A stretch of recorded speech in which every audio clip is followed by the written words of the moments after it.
How's it going, everybody? Welcome back to Flicks and Pixels. I am Dave, and thank you so much for checking out today's video.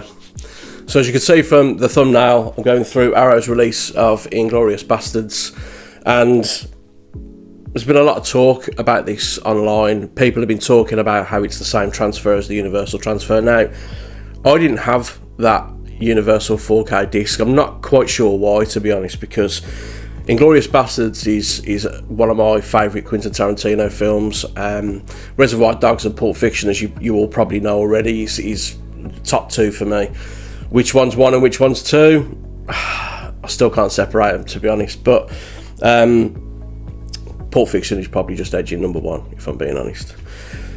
But when I saw that Arrow releasing Inglourious Basterds, I decided to get this edition because there was a lot of talk online about people saying, oh, it's the same transfer as the Universal transfer, and that disc got absolutely slated. People were criticising that disc and saying that the 4K transfer is one of the worst of all time, and to be honest, I just had the Blu-ray. The Blu-ray was okay. The Blu-ray was pretty good. It was alright.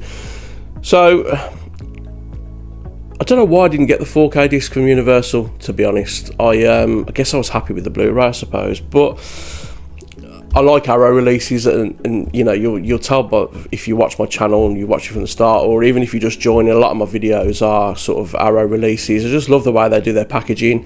9 times out of 10, their transfers are really good, Weird Science being an exception. But yeah, not quite sure why I got that. I don't know, maybe was I put off by the reviews? I'm not sure. I just think I was happy with the Blu-ray, if I'm being completely honest, and decided to go for this Arrow release because I wanted to see what all the fuss was about in terms of the transfer on this, and you know, it's quite a nice edition. I will go through an unboxing of it in a minute. It's quite a nice edition. The artwork on this rigid hard case could have been better in my opinion, but we'll talk about that in a minute. But I just think that the amount of talk that was going on about that Universal transfer, about how bad it was, and then I heard people saying that this was exactly the same transfer, and I was a little bit baffled as to why Arrow wouldn't do anything with that transfer. Were they not allowed to? Did Universal kind of say to them, no, you can't do anything? I don't know the full ins and outs about it. I just know that Arrow usually kind of put their own little touch on the transfer. Sometimes they restore it from the ground up, sometimes they just make little tweaks, but with this one it seems that they just haven't touched it at all. It's just been completely repackaged in Arrow packaging with the Universal disc that was released years ago in here. So with that in mind, I wanted to try it out and just give my thoughts on what I thought of the transfer itself. So we will talk about that transfer in just a minute, but first of all, I am going to take you through an unboxing of this Arrow Collector's Edition of Inglourious Basterds, and then we will bring it back up top and I'll talk about that 4K transfer and go through it with you. So, are you ready? Come on, let's go and have a look.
Okay, so we are back up top with Inglourious Basterds on 4K from Arrow Video, and yeah, it's quite a nice edition. A lot of people were criticising this newly commissioned artwork. I don't mind it. I think it looks alright. I think it looks okay. My only criticism of it is the artwork on the rigid hard case, as it was with Demolition Man. Just think maybe they could have done a little bit more with that rigid hard case. But as I said with Demolition Man, you've kind of got that sleeve going over it anyway, so it's not too much of a disaster, I guess. But I just think if they're going to do some artwork on that rigid hard case, you know, maybe try and do something a little bit, you know, a little bit better, I guess. I don't know. But overall, it's quite a nice edition, and yeah, I'm pleased with it. The poster, though, and the postcards, a little bit flimsier than what Arrow usually do. I was a little bit surprised by that. Arrow's posters and postcards are usually like top-notch quality. A little bit flimsy this time. I don't know if that's going to be a trend for 2025, but I mean, they're not terrible quality. They're still okay, but just not as good quality as they've been on previous editions that they've done. But yeah, overall, quite like it. In terms of the 4K transfer, though, I haven't got the universal disc. I haven't got the universal 4K disc. I said that earlier on. So I've got nothing to compare this to 4K wise. But if this is the universal transfer, I don't get the hate for it. I mean, when I say hate, people were absolutely slaughtering that universal disc. Absolutely slating it online, saying it's one of the worst 4Ks ever. I don't get that hate. I thought it was an okay 4K transfer, good 4K transfer. It's not amazing, but it certainly is not terrible. I've seen a lot worse than Inglourious Basterds on 4K transfer wise, and I think once everybody I think if a transfer doesn't meet people's expectations, they start getting on their keyboards and, you know, start a hate campaign against it. And, you know, I think it may have got a little bit of hate at the time, because I think it was 2K. It was upscaled from 2K, and I don't think it's that bad. I think it's a good 4K transfer. Like I say, it isn't an amazing 4K transfer. There's a lot better out there, but I guarantee you now there is a lot worse as well. I quite like the 4K transfer. I thought it was all right. It looks like there's a little bit of edge enhancement going on, but not too much, I don't think, and only in certain scenes as well. The HDR's good on there. It's quite punchy at times, and the film looks fairly colourful as well. It is kind of very vibrant out of the screen. So overall, I don't get the hate with it, to be honest. If this is the same transfer, which people online are saying it's exactly the same transfer, Arrow haven't done anything with this. I think the only difference is the encode is a little bit higher on the Arrow version than it is on the Universal, which may make a very, very slight difference in the processing. I don't know, but ultimately, I think the transfer is quite good on that. I don't think it's worth all the hate that it's getting. I really don't. So in saying that, if you've got the universal disc, and it is exactly the same as what's in here, unless you want like an Arrow box edition of Inglourious Basterds, if you've got that universal 4K, I don't think you need to get this if it's no different, to be honest. And if you have got that 4K disc and you hate it, don't like it, think it's terrible, then there's no point in getting this because you won't like it. But I didn't think the transfer was that bad. I thought it looked alright. I don't know what all the hate is about. Like I say, it's not amazing. There's a lot better out there, but there's a hell of a lot worse as well. But what I did want to raise is, on the bonus features, there is a particular bonus feature on the Blu-ray disc. It's one of the archive bonus features. I'll put it down the bottom there, exactly which one it is. It didn't play in my Panasonic UB820, which was a little bit baffling to me. So what I did was I tried it in both my Xbox Series X and I tried it in my PS5, and that bonus feature worked fine. It was just on my UB820, it just wouldn't play.